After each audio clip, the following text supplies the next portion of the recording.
Distinguished guest, the President of the United States.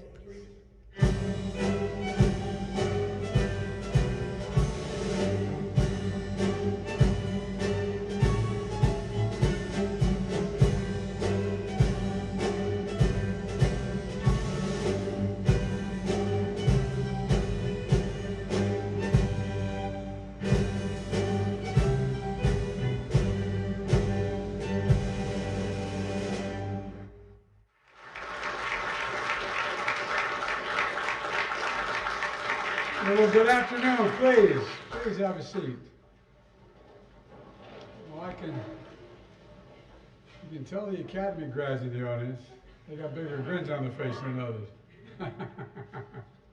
Well, welcome. We're here today to celebrate a tough team, a storied football program.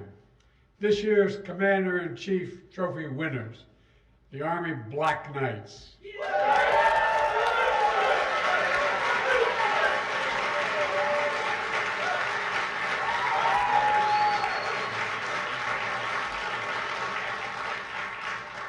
I'm impressed with your generosity, General.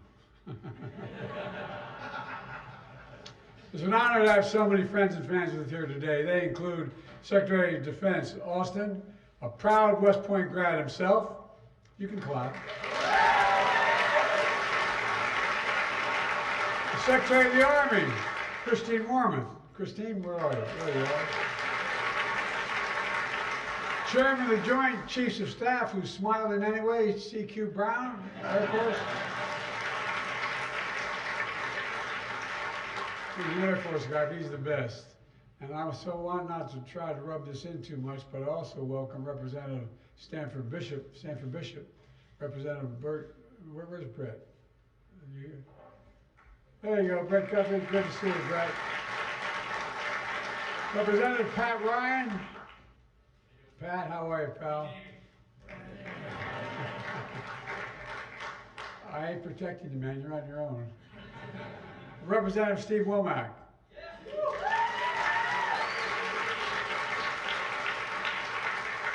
We're also joined by Army football's biggest fans, Bill and Steve of the radio show Crawdads Countdown to Kickoff.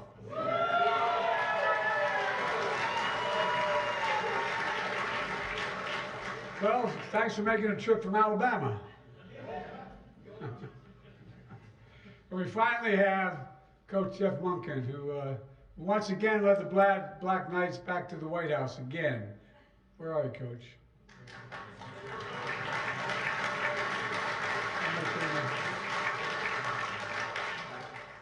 And some folks here know over the past few seasons the coach has restarted the old Army football tradition. Every time the team takes the field, they now carry the gold and black flag with the skull and crossbones.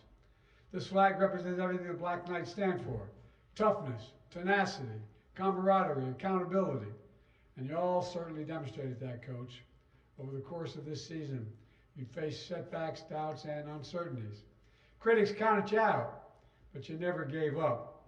You never quit. Game by game, play by play, you grounded out together. You beat Air Force, who was undefeated until you played them, forcing 6 turnovers and winning by 20 points.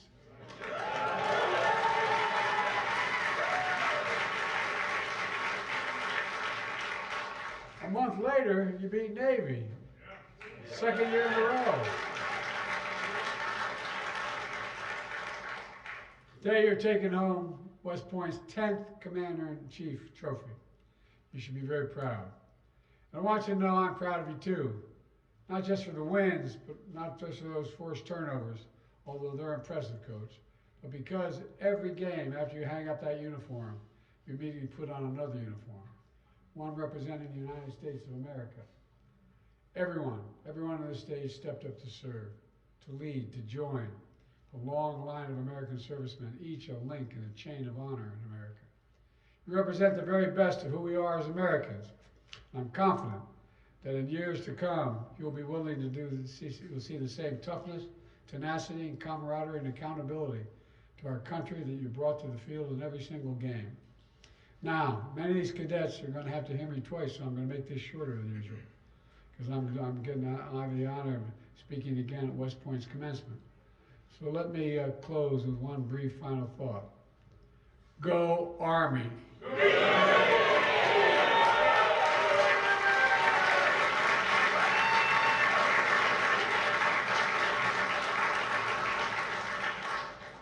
I occasionally used to root for another club until my son joined the United States Army, spent a year in Iraq, became a major, won the Bronze Star and a few other things, and so I wasn't even allowed to mention any other team ever. Ever. But God bless you all. May God protect our troops. And Coach, over to you. Thank you, sir.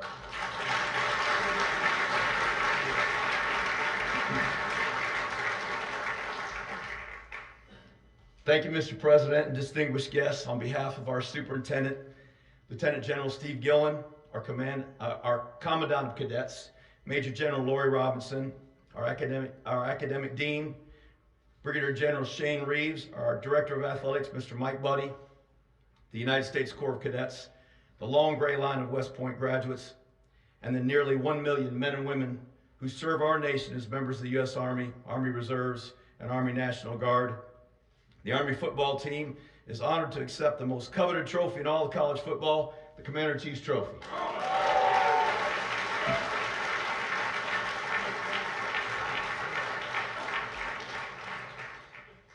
We're grateful. I carried it in here. I'll take care of it. So, we are grateful for your invitation to the White House and for welcoming the members of America's team as your guests here today. This is a team of tough, talented players and a team of gritty, intense fighters. And just as they battled to finish the season with 4 straight victories, including wins over rivals Air Force and Navy, as you had mentioned, to claim the Service Academy dominance in winning the CIC trophy, these war fighters will lead our nation's sons and daughters to victory on other fields on other days. With us today are 48 soon-to-be commissioned cadets who will, later this month, earn their diploma as graduates of the world's preeminent leadership institution, the United States Military Academy. Soon after, they will enter the profession of arms, prepared to lead and fight our nation's wars. Joining them today on this stage is the rest of our team, underclassmen who in the next few years will join these soon-to-be graduates as officers in the Army. Mr. President, these young men and women embody the values of duty, honor, country, and they represent the best our nation has to offer. We're incredibly proud to be here and grateful to you for this tremendous honor. On brave old Army team, and beat Navy. Thank you, sir.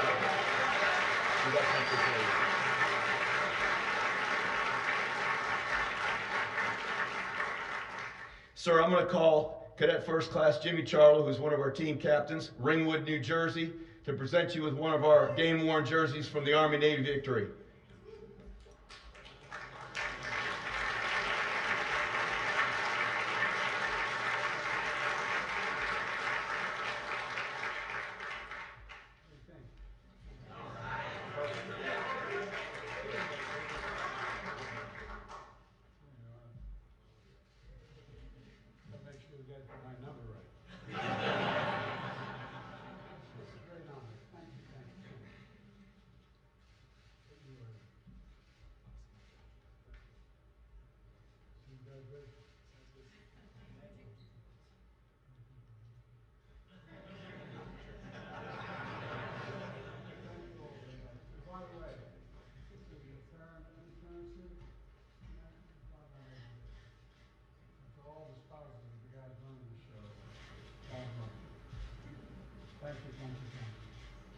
Guys, thank you very much. Thanks, sir. Beat Navy.